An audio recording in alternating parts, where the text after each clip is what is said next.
Olá, pessoal! Sejam muito bem-vindos a mais uma videoaula de literatura. Que bom que você está aqui. Espero que esteja tudo bem com você, seja tudo bem por aí, você esteja se cuidando. Hoje a gente vai dar continuidade nos nossos estudos de escolas literárias. A gente vai conversar um pouquinho agora sobre o romantismo, né? Nas nossas últimas conversas, a gente falou das escolas literárias que compõem aquilo que a gente costuma chamar de era clássica da literatura, começando lá no século XII com o trovadorismo, passando pelo humanismo no século XV, o classicismo no século XVI, o quinhentismo aqui no Brasil também no século XVI, o barroco ao longo do século XVII e o arcadismo no século XVIII. Né? Então a gente conversou sobre essas escolas literárias que compõem a era clássica da literatura, quando a gente tinha uma alternância de influências teocêntricas, antropocêntricas, e quando a gente percebia que as escolas literárias apareciam para romper com a proposta estética da escola literária anterior. A partir de agora, a gente entra na era moderna da literatura. A escola que a gente vai conversar hoje, que é o romantismo, é uma escola que veio para romper com tudo que foi feito antes. Então, a gente já não tem mais aquela preocupação de antropocentrismo e teocentrismo. O romantismo ele vai englobar um pouco de tudo isso, né? E vai além. Ele vai se voltar para o indivíduo, mas não só no caráter social, como foram preocupações antropocêntricas em outro momento.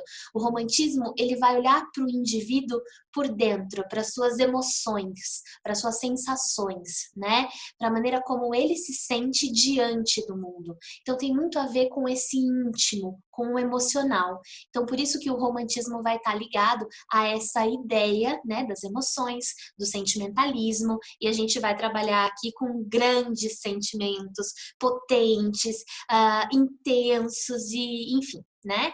Nessa aula de hoje a gente vai conversar um pouquinho a respeito da poesia no romantismo aqui no Brasil.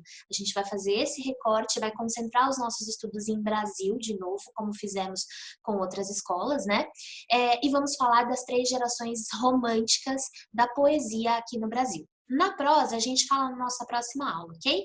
Romantismo é um movimento muito denso, muito complexo, é um movimento que se arrasta pelo século XIX, ele começa no final do século XVIII na Alemanha e na Inglaterra, e ele vai se consolidando como um movimento ao longo do século XIX, e é um movimento muito denso. Então a gente vai separar o estudo da prosa do estudo da poesia, para essa aula não ficar pesada demais, densa demais para você. Combinado? Vamos lá então? Bom, pessoal, vamos lá? Para a gente poder começar a conversar, né? Esse conteúdo aqui vocês vão encontrar na sua apostila número 3 de teoria. A gente vai passear pelos módulos 11 e 12, vamos invadir também um pouquinho dos próximos módulos, porque a gente vai separar de uma forma diferente, ok? Já que a gente vai falar só do gênero poético primeiro, só da poesia, a gente vai envolver aí alguns módulos. Então, basicamente, esse conteúdo você vai encontrar no módulo 11 e no módulo 12 da sua apostila. Tá bem? Para a gente poder começar a conversar sobre romantismo e sobre poesia no romantismo, que é bastante particular, eu acho que vale a pena a gente fazer aqui uma espécie de panorama desse movimento literário. A gente vai focar no Brasil, vou fazer brevíssimos comentários sobre Portugal, que talvez seja interessante para você vestibulando atual, né?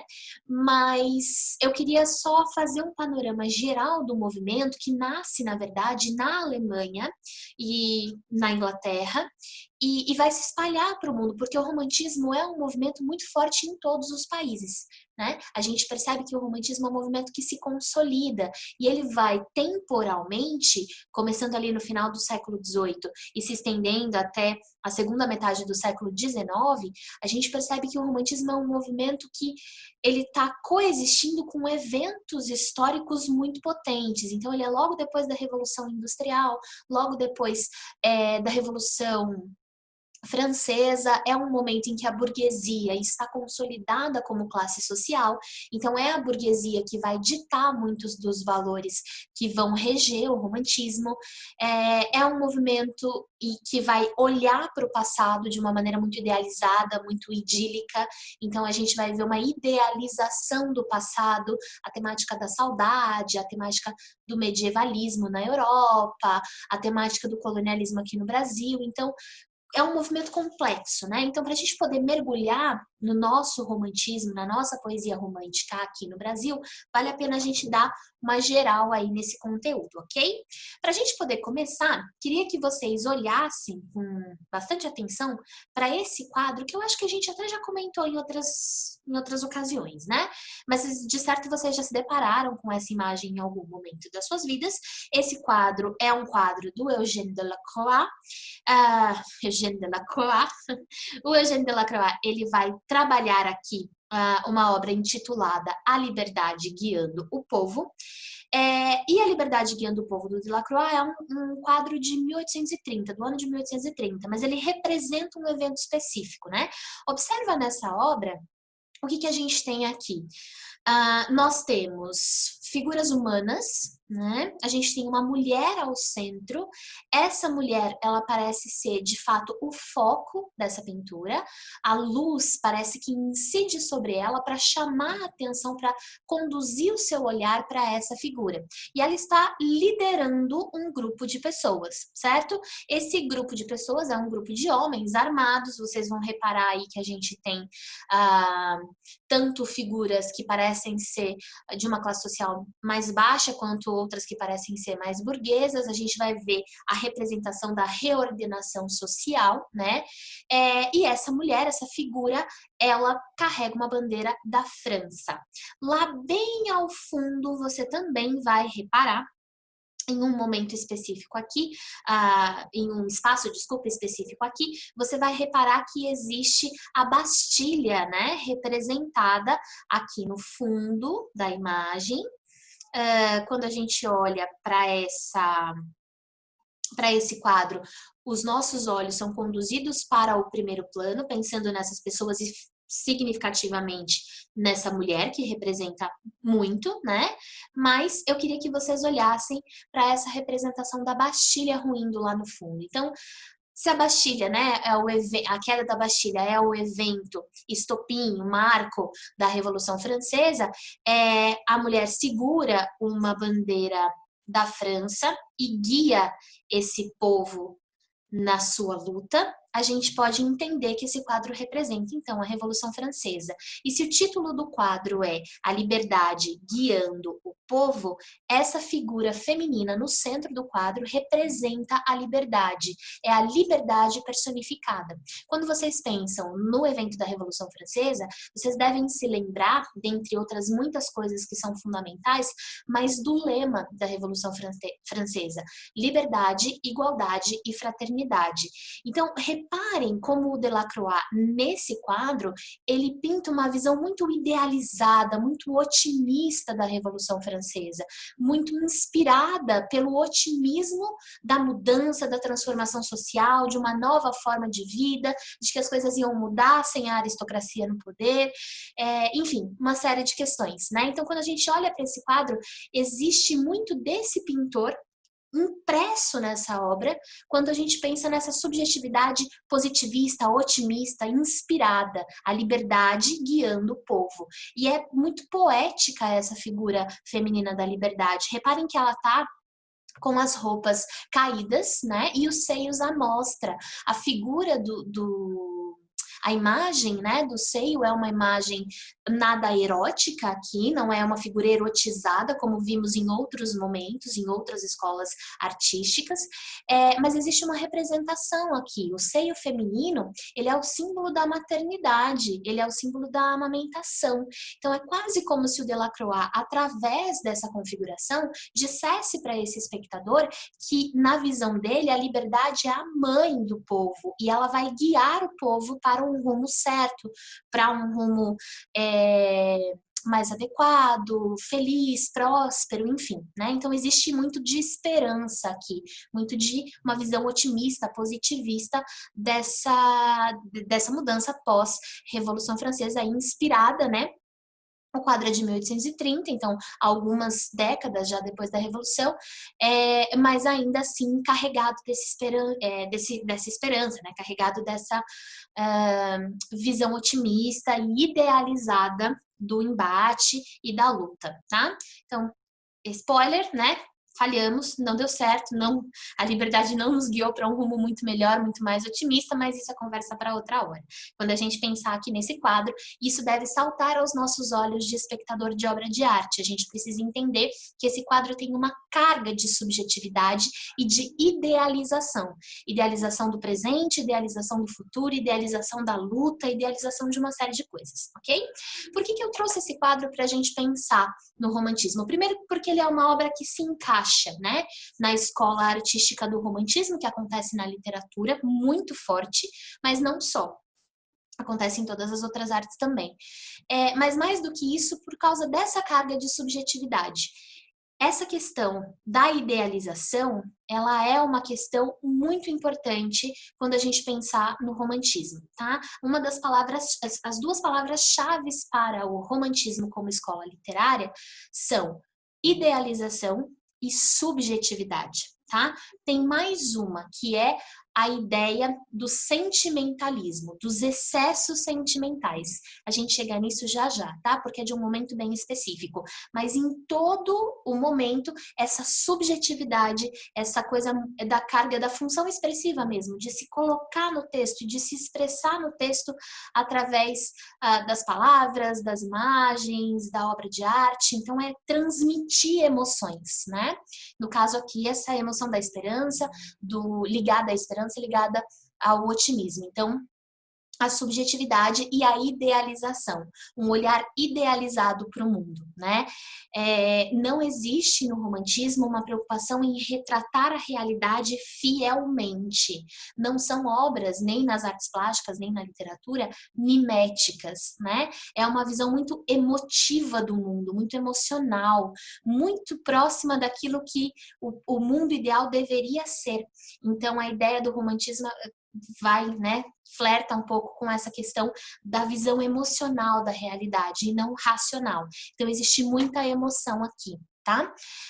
Não estamos mais naquela dinâmica que vimos em escolas literárias anteriores de movimentos teocêntricos e antropocêntricos. Vocês vão ver, dependendo principalmente do país, né, em que o texto, de onde é o texto, vocês vão ver que existem aí influências fortes da religião, dos valores morais ligados principalmente ao cristianismo, mas não dá para dizer que o romantismo é um movimento teocêntrico. Justamente, essa é a questão mais moderna em torno dele. Na poesia, por exemplo, ele não vai mais ter aquela preocupação com o rigor que o neoclassicismo tinha, que o classicismo tinha, que mesmo o barroco tinha com a questão da linguagem e do rebuscamento. O romantismo vai tratar a poesia de uma outra forma. A literatura no romantismo, anota isso, por favor, tá? A literatura no romantismo é uma forma de dar vazão para as emoções do poeta, do escritor, do artista. Não só a literatura, a arte de maneira geral, mas na poesia a gente sente isso, tá? É tudo muito intenso, tudo muito forte. Por isso, esse quadro, intenso, forte, subjetivo e emocional, é bastante representativo da arte romântica. Para além dele, tem um outro quadro que eu queria que vocês olhassem, que também é bastante representativo.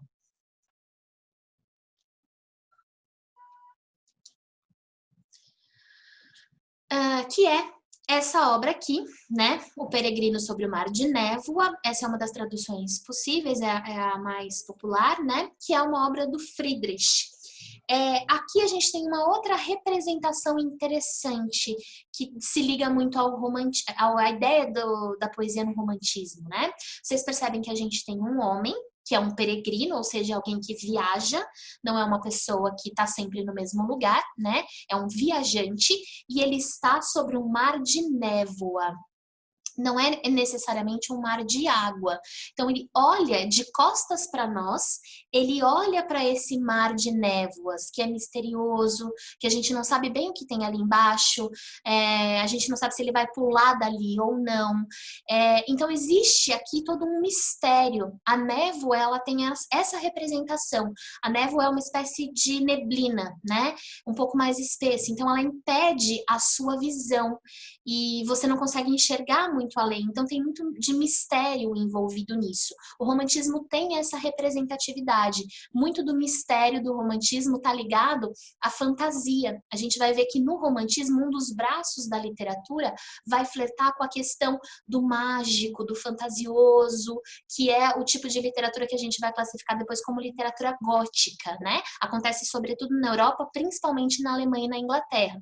É do momento do romantismo que a gente vai ver, no momento do romantismo, que a gente vai ver obras que se tornam clássicas da literatura gótica, né? E tudo muito a ver com esse mistério, com essa coisa meio sombria, meio tenebrosa, e muito também da subjetividade encarada aqui, porque é como se ele tivesse que perfurar esse mar de névoas para ir descobrindo as coisas. O próprio eu lírico do romantismo é um mar de névoas que precisa ser desvendado. E é um pouco isso que a literatura vai tentar fazer, né? Dar vazão para esses sentimentos para tentar decifrar um pouco disso também. E o mais especial aqui, o que eu gosto muito nesse quadro, é justamente o fato de que o peregrino, ele tá de costas para nós, os espectadores, de frente para o mar. Então, o que ele vê, a gente vê também, não é o contrário, né? Se ele tivesse de frente para nós, é como se ele estivesse olhando para cá. Nesse caso, ele está de costas, então o olhar do peregrino coincide com o do espectador.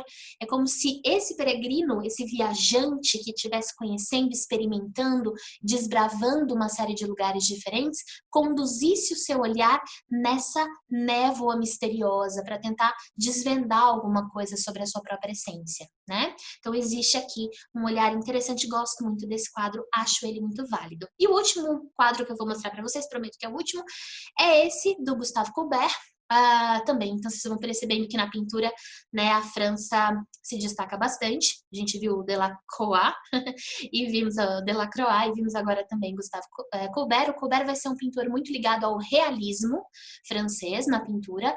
E eu trouxe essa obra, que é uma obra que temporalmente se encaixa no realismo, mas na verdade eu trouxe para vocês olharem a maneira como o Courbet se retratou, né? Ainda bastante influenciado pela estética do romantismo, o Courbet aqui, embora realista, ele vai retratar e representar a imagem do eu no romantismo.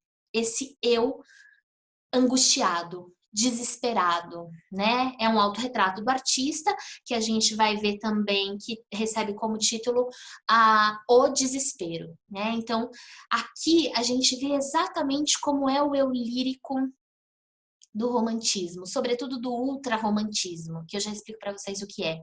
Mas é esse eu lírico angustiado, sofrido, desesperado, inquieto, melancólico, deprimido. Então, esses sentimentos vão acabar permeando um pouco da produção lírica também no romantismo. Então, o desespero do Gustave Courbet representa bastante para a gente essa ideia do eu lírico angustiado, desesperado, irrequieto, que vai persistir no romantismo durante muito tempo. Num primeiro momento, menos, porque é um primeiro momento mais entusiasmado, mas o ápice do movimento, que é ali já na sua segunda, terceira década, que é chamado de ultrarromantismo, é exatamente esse eu que nunca está feliz, que está dominado por um vazio existencial que não se preenche com nada. E aí ele vai ser tomado de uma melancolia, e como na literatura a gente vê, né, a poesia e a literatura como uma forma de dar vazão para esse sentimento, essa literatura ultrarromântica também é muito melancólica, né? Então, essas questões aí também são bastante importantes para a gente observar, ok? Bom, vamos falar de literatura, então, um pouquinho? Para a gente pensar mais a respeito do romantismo e chegar aqui no Brasil, que é o que nos interessa. Bom, o romantismo ele vai surgir no final do século XVIII, ok? Não é 17, é 18. Então, ele surgiu no final do século XVIII na Alemanha e na Inglaterra. O primeiro romance, o primeiro texto literário que a gente tem como marco, né, do romantismo, um texto muito, muito forte, é um livro chamado Os Sofrimentos do Jovem Werther, que é um romance alemão do Goethe, que é um dos principais escritores do romantismo. E o Goethe, nesse texto, ele vai escrever, contar, através de cartas deixadas pelo Werther, que é esse protagonista, os seus sofrimentos. O livro, na tradução para o português, é assim, né? Os Sofrimentos do Jovem Werther. E o Werther é jovem, é um adolescente, ele acaba se apaixonando, vai viver uma série de desventuras e enfim, dissabores em torno desse amor, que é um amor que não pode ser correspondido, ela vai trocá-lo por um amigo, enfim, né? A Charlotte, que é a mulher por quem ele se apaixona perdidamente. Acontecem uma série de coisas e através das cartas deixadas para um amigo, né, que ficcionalmente vai ser o responsável por reunir as cartas em formato de romance e publicar, então tudo muito ficcional, né? Essa é uma característica do romantismo também. A ficção tentando se parecer com a realidade, tentando convencer você de que aquilo é real. Então, ficcionalmente, existe um editor dentro desse livro que reuniu as cartas do Werther e organizou em formato de romance. Tudo para ser verossímil, para tentar te convencer, né? E no fim das contas, a última das cartas dos sofrimentos do jovem Werther é uma carta de suicídio. E ele resolve então se matar.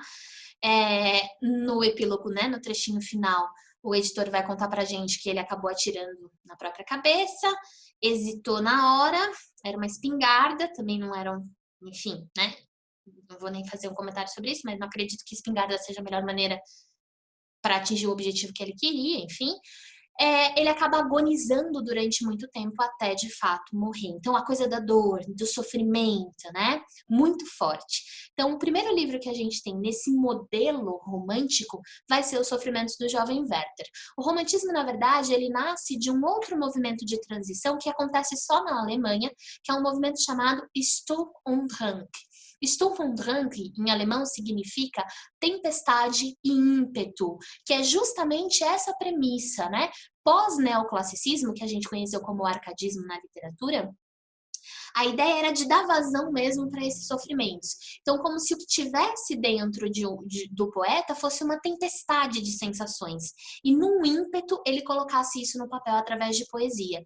Então, o Sturm und Drang vai ser exatamente essa premissa de dar vazão para as angústias do ser, né? E isso vai resultar no movimento que vai se tornar o romantismo, um movimento moderno, transformador, diferente, que vai repensar toda a arte, toda a literatura já produzida antes, se inspirando em coisas consideradas positivas, mas renovando completamente em outros aspectos, né? Além dos sofrimentos do jovem Werther, há outros textos alemães que são muito, muito importantes. Dentre eles, a gente tem, por exemplo, o Fausto. O Fausto é também do Goethe e vai ser talvez, arrisco dizer, a sua obra-prima. O Fausto é a história de um homem que faz um pacto com Mefistófeles, ele faz um pacto com o diabo. Então, reparem como já no princípio do romantismo, nas primeiras obras, a gente vê essa coisa do mistério, do sombrio, da morte, do diabo, do mal, do bem, coisas que nunca antes a literatura tratou de maneira tão poética, né, tão idealizada. E aí isso começa a ser atrativo, porque as pessoas têm uma certa atração pelo abjeto, pelo proibido, né? Então elas começaram a se interessar por esse tipo de texto. E aí a gente vai perceber que já no Sturm und Drang e no desenvolvimento para o romantismo na Alemanha e na Inglaterra no final do século XVIII, ok? Por favor, relevem a falha aí no meu slide. Eu corrijo isso para mandar para vocês. Já no Sturm und Drang e no romantismo, a gente vê esse embate com a racionalização do arcadismo, né, do neoclassicismo. O romantismo abre espaço para a fantasia, né? E aí vai nascer daí justamente esse braço para a literatura da fantasia, do gótico, do misterioso, dos monstros, enfim. É uma literatura que se propõe dar maior valor para a originalidade e para a experiência individual. Então, o coletivo, o social, a relação com Deus, a relação com a igreja, a relação com o mundo interessa menos. Interessa o eu, né? Em geral, a postura do artista romântico é uma postura egocêntrica, muito voltada para mim. É tudo eu, a minha emoção. Então, é muito essa apoteose do sentimentalismo, né? Porque tem tudo a ver comigo, com a minha essência, com aquilo que eu penso. E aí é importante que vocês tenham em mente que a poesia e a prosa acontecem de formas diferentes. E a prosa tem muito mais a ver com o atendimento ao gosto do público leitor, que vai ser o público burguês, mas disso eu falo na nossa próxima aula.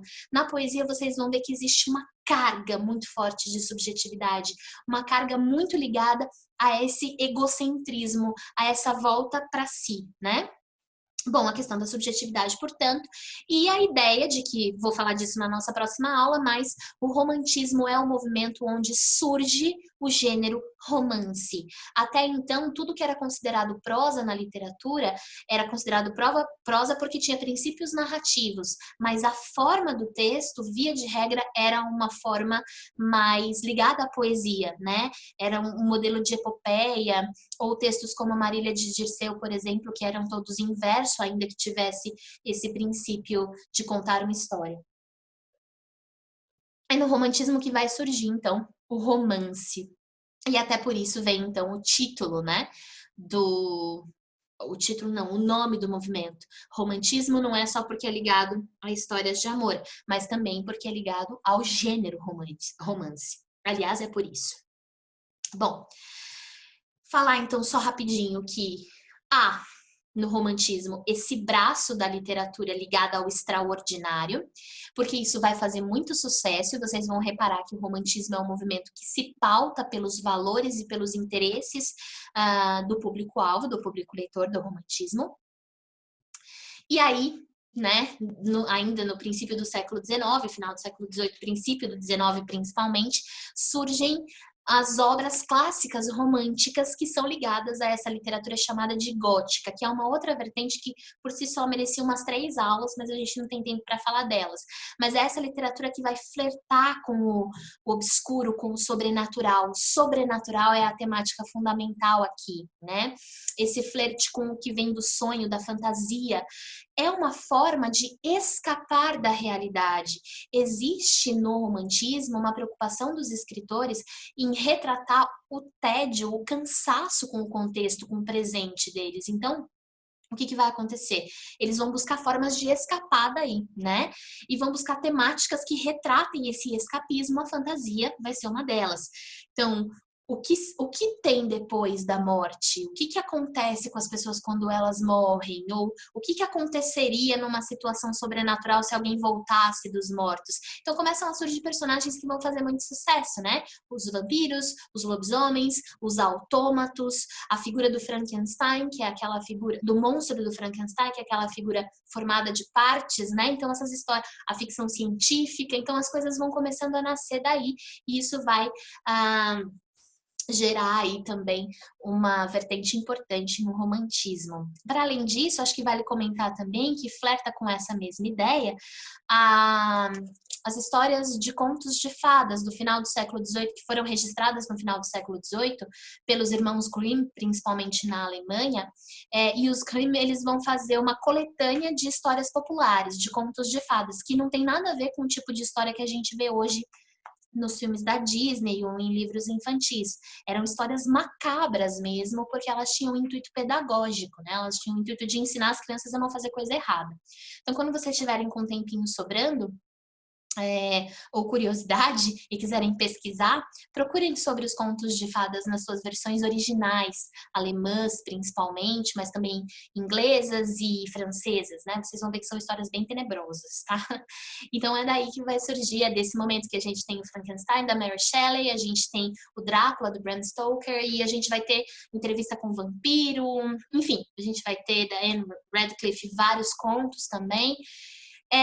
E na poesia, na prosa, fora desse contexto europeu, vale mencionar aqui o nome de um dos principais escritores do romantismo norte-americano, que é o Edgar Allan Poe. autor do Corvo, dentre outros textos poéticos, e de uma série de histórias extraordinárias também. Então, se você tem interesse, se gosta, vale a pena conhecer um pouquinho sobre o Edgar Allan Poe. Bom, pensando no romantismo como movimento literário, quais são as principais características dele, né? Primeiro, oposição ao modelo clássico, isso é fundamental. A estrutura do texto em prosa longo é algo que vai ser desenvolvido também, com a ideia de um núcleo central dentro da narrativa, as narrativas amplas refletindo uma sequência temporal. O indivíduo passa a ser o centro das atenções, então aquela relação com o mundo, a relação com a natureza, a relação com Deus, isso vai ser um pouco deixado de lado. O misticismo aqui vai aparecer de outras formas, né? Na poesia, o uso de versos livres já começa a surgir, a gente começa a perceber uma revisitação e um repensar, né, da própria estrutura poética. Num primeiro momento, para a literatura que nos interessa, Portugal, Brasil, uma exaltação do nacionalismo. Aqui no Brasil, em especial, ufanista, né? Um nacionalismo exagerado, quase sem sentido. E que muito incomoda, né? Esse nacionalismo cego, que é a base para uma série de estruturas problemáticas, como o fascismo e o nazismo, por exemplo, né? Então, ser muito patriota de maneira cega, sem olhar para a postura de forma crítica para a situação real do país, beira a alienação. E aí, isso é complicado, né? Não sei se vocês estão me entendendo. Bom, exaltação do nacionalismo é algo que vai acontecer num primeiro momento. Um nacionalismo idealizado, alienado, então. Para além disso, a natureza, a pátria, tudo que tiver de bom para ser elogiado no Brasil vai ser elogiado nesse primeiro momento. A gente vê, falando em idealização, né, por falar nisso, a gente vê a idealização também da sociedade, nesses moldes burgueses, dos valores que ela prega, da moral e dos bons costumes que regem a burguesia nesse momento. A gente vê a idealização do amor, a idealização da mulher, a figura feminina é extremamente moldada nessa forma para atender aos padrões morais da burguesia. Então, ela é toda construída dessa forma. Vocês vão ver que as mocinhas românticas, sobretudo na prosa, na poesia, elas são sempre inacessíveis, inatingíveis, perfeitas, cândidas, cálidas, enfim. Mas na prosa, elas são chatas pra caramba, assim. Porque são personagens muito oprimidas mesmo, né? Colocadas num lugar de subalternidade por conta do sistema patriarcal. Então, as figuras femininas, elas são sempre idealizadas, projetadas para serem perfeitas. A gente vê a criação do herói nacional, né? Em cada lugar existe a construção do seu próprio herói, cada país tem o herói que lhe cabe nessas circunstâncias. Um sentimentalismo e uma supervalorização das emoções pessoais, então aquela questão da subjetividade que comentamos, fundamental. O subjetivismo e o egocentrismo, que já comentamos também. A saudade, né? No romantismo, sobretudo na poesia, existe uma idealização daquilo que eu não posso ter. Então, existe uma idealização do amor que não vai se concretizar. Existe uma idealização da figura feminina, da mulher, que é inacessível por alguma razão. Existe a idealização de um momento que eu não tenho mais. Então, a melancolia está também na nostalgia, na lembrança do passado. Então, a temática da saudade é muito presente aqui, né? Particularmente na poesia brasileira, a gente vai ter um ramo, né? Uma ramificação para essa questão da saudade da infância. Nós temos um poeta, que é o Casimiro de Abreu, que é chamado de poeta da infância, né? É o poeta da saudade. Ele vai falar muito sobre um tempo que não volta mais. E a fuga da realidade. Existe uma insatisfação com a realidade. Então, opta-se pela fuga, tá? Bom, nota fundamental aí. Marca no seu post-it, coloca no seu caderno, faz uma anotação aí em algum cantinho importante para você lembrar. O romantismo privilegia o esforço individual, o trabalho, a imaginação, a religiosidade naqueles moldes por conta dos valores da burguesia cristã, né? Portanto, a paixão amorosa e um anseio desesperado pela liberdade em todas as suas expressões. Esse anseio, essa busca por aquilo que não chega, essa necessidade, esse vazio que não se preenche, né? Então é tudo muito potente, tudo muito intenso. Bom, só antes da gente falar das 3 gerações de poesia romântica aqui no Brasil, Vale a pena a gente pensar aqui rapidinho em Portugal, que é o módulo 12 da sua apostila, né? Vale a pena você dar uma lida com carinho, porque há vestibulares que gostam do romantismo em Portugal, gostam de algum desses autores que eu vou citar aqui para vocês, então vale a pena a gente olhar para isso, tá?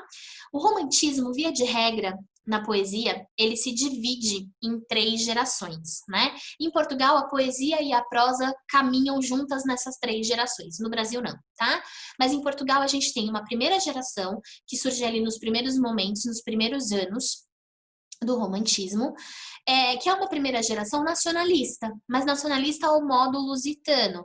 Ela é muito ligada ao historicismo e ao medievalismo, ou seja, onde é que eles vão buscar essa raiz da nacionalidade, né? Nos heróis medievais, nos heróis clássicos. Já comentamos em outras aulas desse apego que Portugal tem às glórias do passado, né? Portugal tem aos seus momentos no auge, né, do seu status político, econômico, enfim. Então, Portugal é um país saudosista que olha muito para esse momento anterior.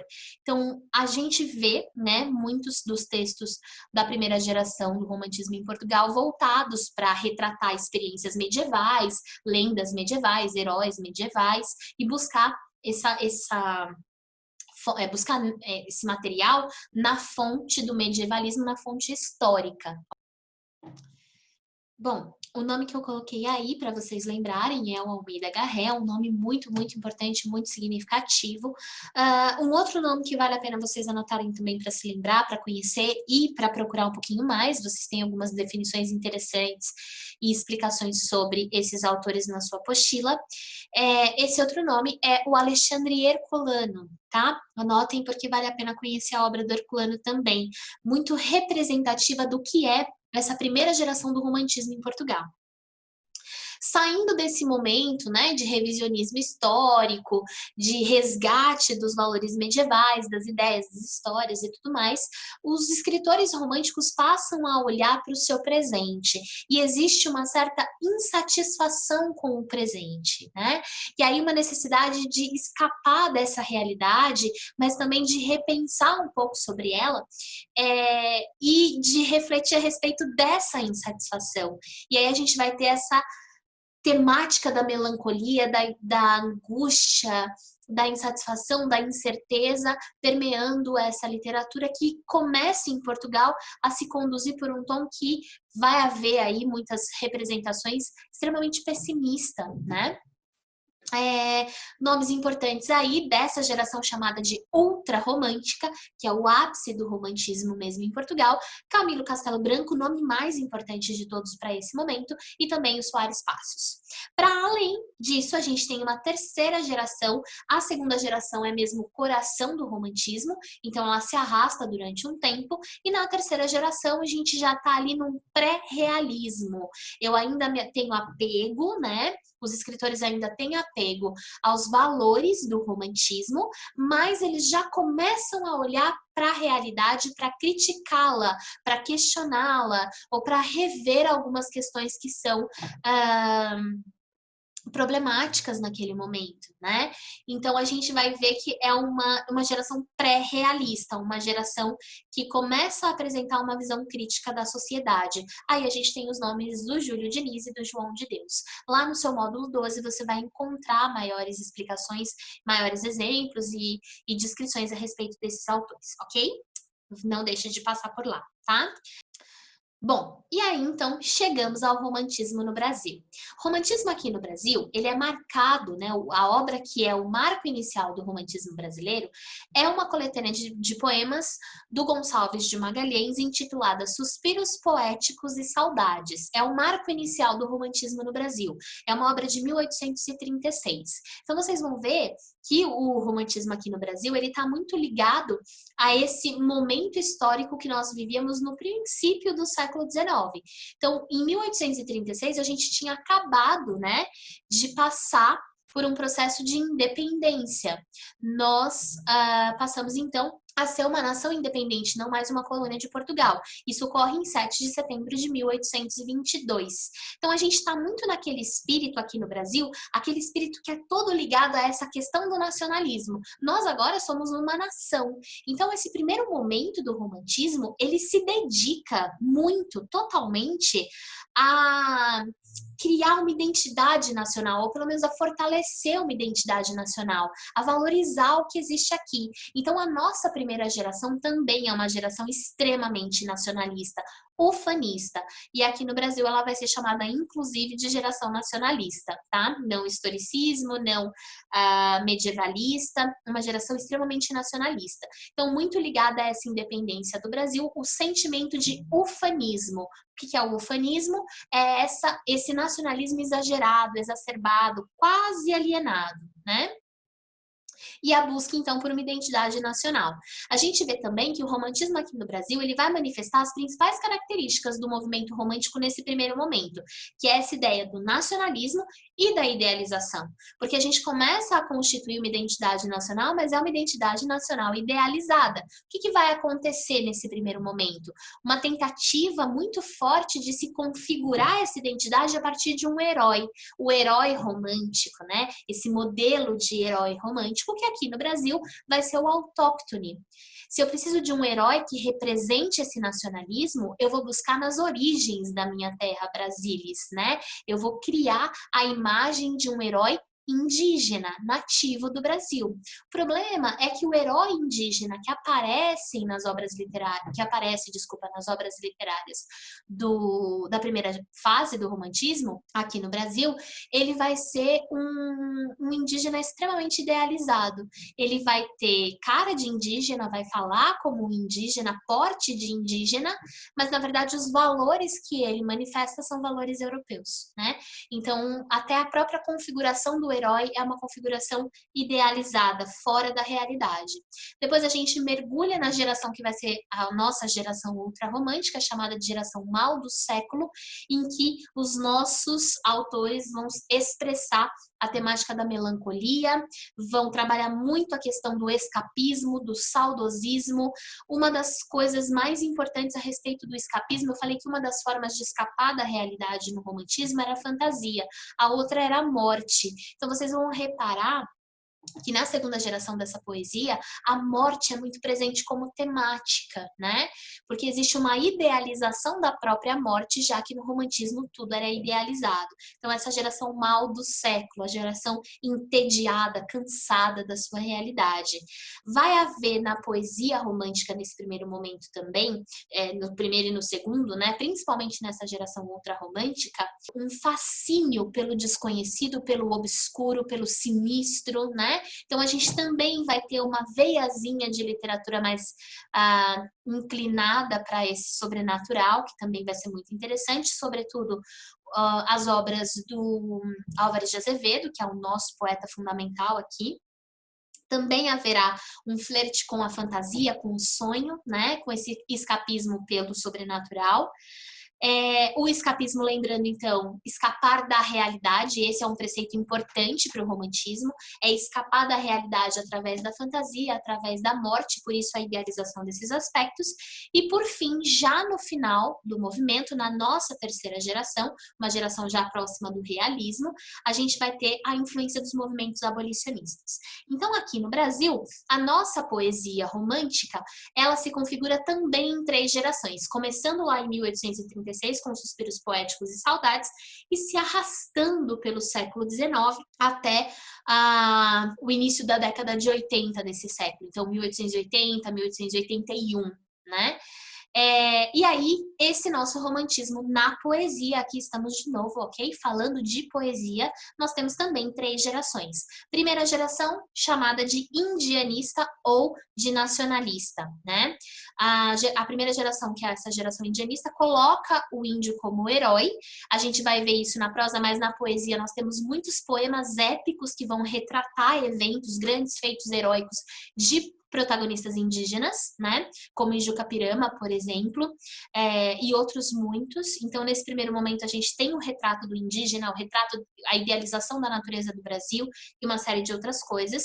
Depois, a nossa segunda geração, a geração mal do século, que é o nosso ultrarromantismo, essa geração também voltada para a ideia do peso, da melancolia, da tristeza, da tragédia, da dor, do sofrimento, enfim, a vazão para essas emoções também. E por fim, a nossa terceira geração, que é essa geração influenciada pelo abolicionismo, que é intitulada de geração condoreira. A gente tem a ideia de uma geração condoreira, esse termo vem do condor. O condor é uma ave de rapina, né? É muito simbólica porque na verdade, ela representa a liberdade nos movimentos abolicionistas. E o condor é uma ave que voa muito alto e ela enxerga de muito longe, então ela tem uma visão muito apurada. É quando começa a aparecer na poesia um olhar apurado para os problemas sociais. Isso se desenvolvendo, a gente vai enxergar o realismo lá na frente, né? Mas a nossa terceira geração, ela já está com o pezinho no romantismo ainda, mas já está caminhando para essa visão crítica do social. Então a imagem do condor é uma imagem muito importante, ok? Temos poetas fundamentais aqui.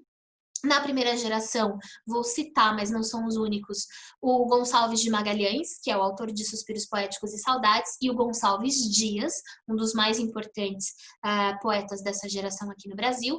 Na segunda geração, tenho que citar para vocês pelo menos 2 poetas que eu acho fundamentais, o Álvares de Azevedo, que é o maior nome que nós temos, né?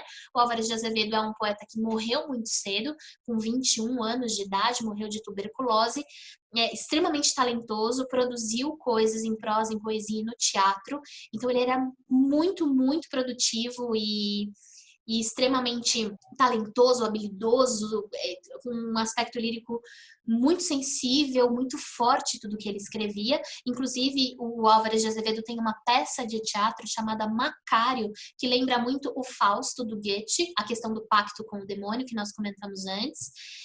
E além do Álvares de Azevedo, Casimiro de Abreu, o poeta da infância, o poeta da saudade. Na nossa terceira geração condoreira, um nome que precisa vir à sua mente em primeiríssimo lugar, Castro Alves, o poeta dos escravos, que vai falar muito dessa questão abolicionista, ok? Então é assim que se desenha o romantismo na poesia brasileira ao longo do século XIX. Primeira geração indianista, segunda geração ultrarromântica e a terceira geração condoreira. Bom, vou pontuar com vocês alguns aspectos em torno desses textos, ok? A gente tem aqui, por exemplo, o símbolo máximo, né, da literatura nacionalista aqui no Brasil, que é a Canção do Exílio do Gonçalves Dias, é a canção do exílio. Vou fazer uma leitura breve com vocês, esse eu gostaria de comentar um pouco minuciosamente, os demais não precisa. Mas para vocês entenderem essa questão do nacionalismo, né? A gente tem um eu lírico que está exilado e ele vai fazer uma comparação entre o lugar onde ele está exilado, que é o cá, e o lugar de onde ele veio, a sua terra natal, que é o Brasil, lá. Então, o tempo todo ele vai fazer essa comparação. Minha terra tem palmeiras onde canto sabiá. As aves que aqui gorjeiam, não gorjeiam como lá. Nosso céu tem mais estrelas, nossas várzeas têm mais flores, nossos bosques têm mais vida, nossa vida mais amores. Em cismar, sozinho à noite, mais prazer encontro eu lá.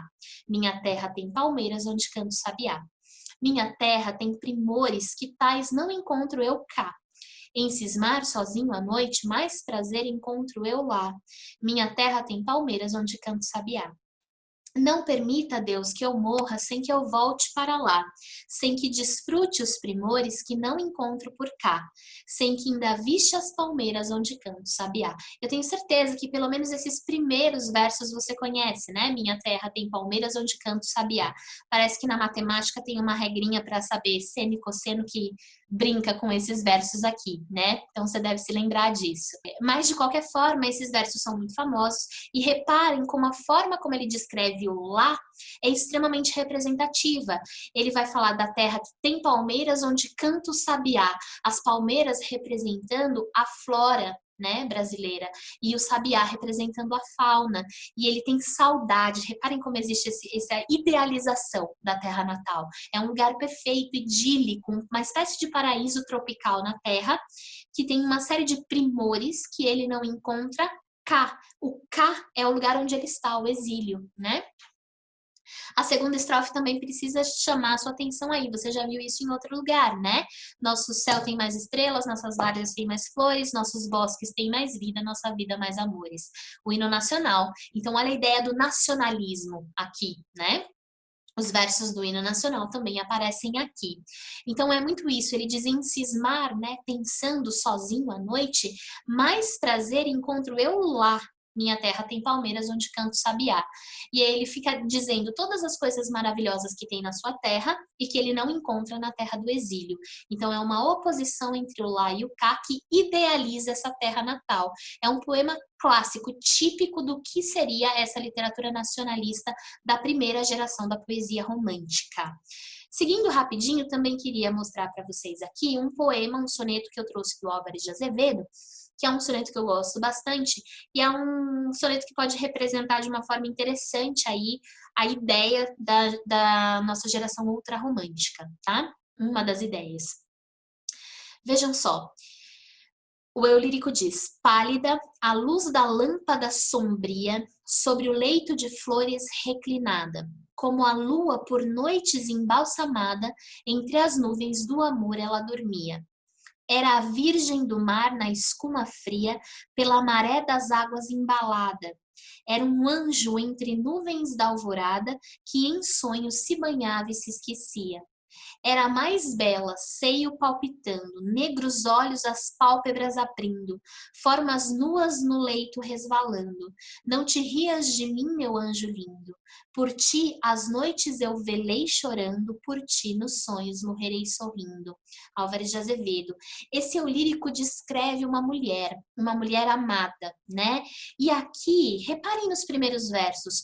Pálida, essa mulher é pálida, branca, né? Geralmente as mulheres do romantismo são muito pálidas, essa questão da brancura é importante para a configuração da imagem do feminino nesse século XIX romântico. E ela está à luz da lâmpada sombria sobre um leito de flores reclinada.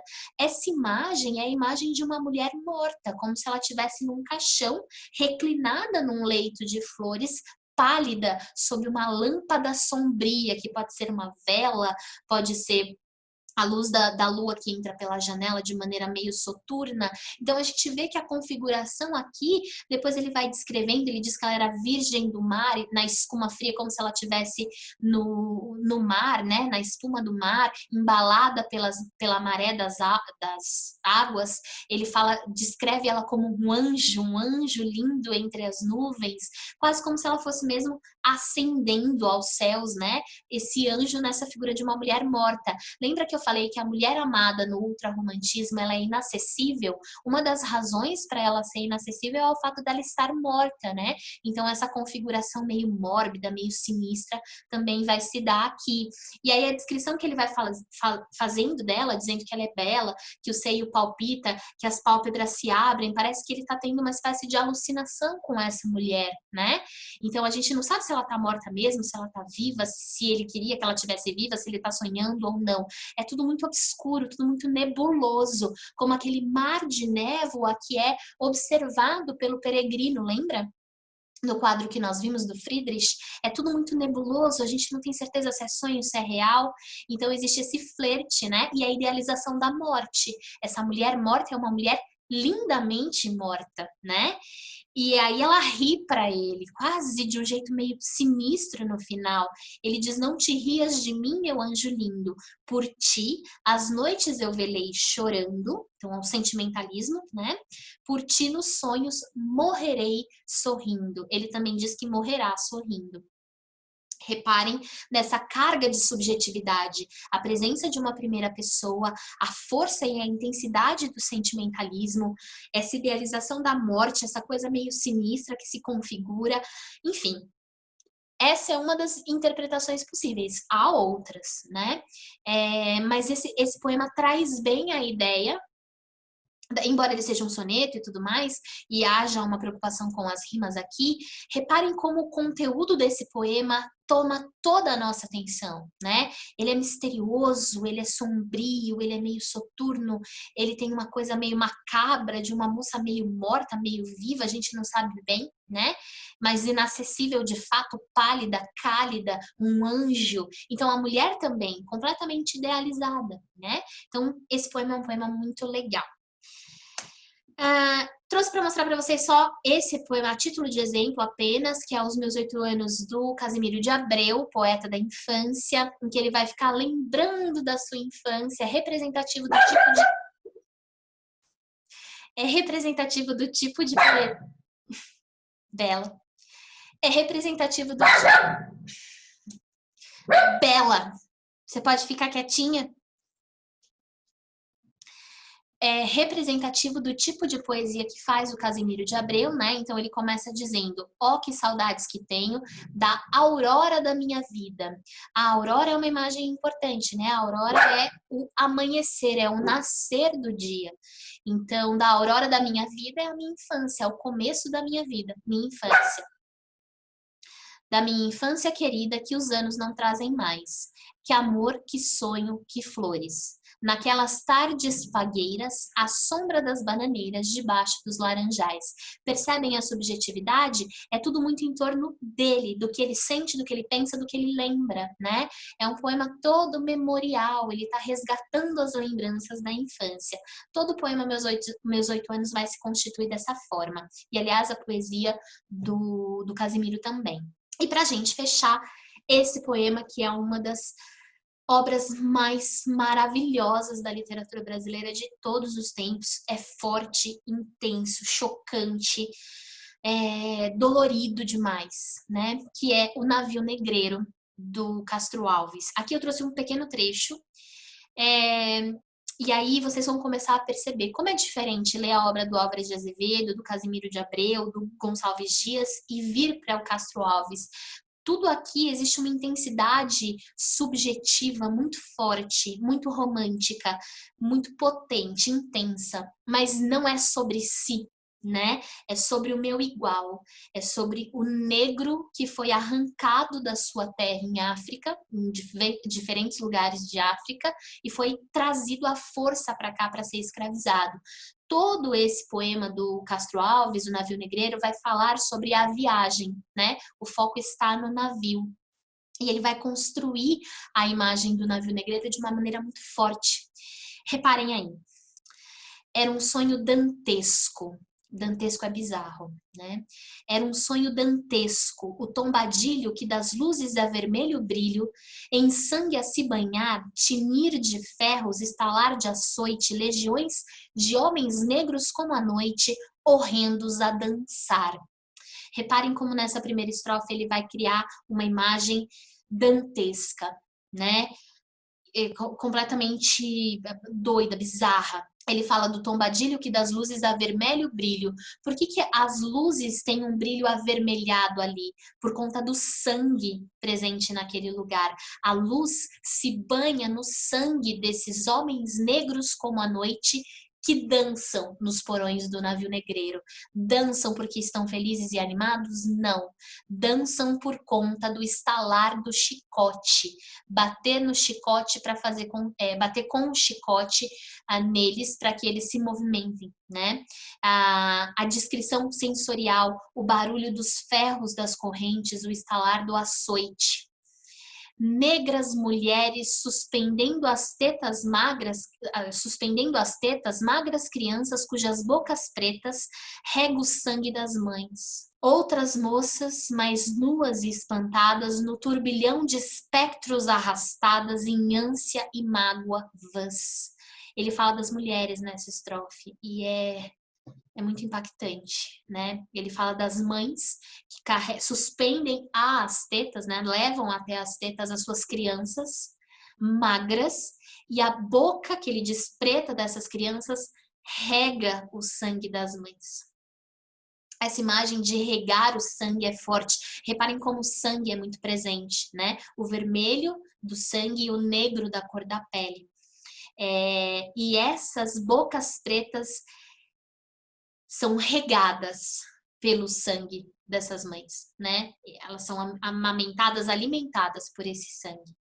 E fala das outras moças, essas têm crianças mais jovens, nuas, espantadas, arrastadas pelos espectros, por essas sombras humanas que levam essas mulheres provavelmente para serem violentadas, né? Então as imagens são muito fortes. Isso aqui é potente, intenso e carregado de subjetividade e emoção, como é o romantismo. Mas a crítica à postura social é tão forte, tão intensa como virá a ser no realismo. Por isso que essa geração, o Castro Alves, dentre outros poetas contemporâneos dele, tem um pezinho no romantismo e um pezinho no realismo.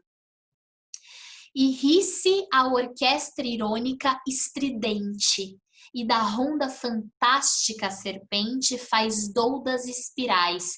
A serpente é o chicote, né? Que espirala ao som das irônicas risadas desses homens brancos que torturam esses negros nos porões do navio. Se o velho arqueja, se no chão resbala, ouvem-se gritos, o chicote estala e voam mais e mais. Presa nos elos de uma só cadeia, a multidão faminta cambaleia e chora e dança ali. Um de raiva delira, outro enlouquece, outro que martírios embrutece, cantando geme e ri. Então, essa dor. E é bonita a imagem, embora extremamente dolorosa, a imagem que ele fala, né, das correntes.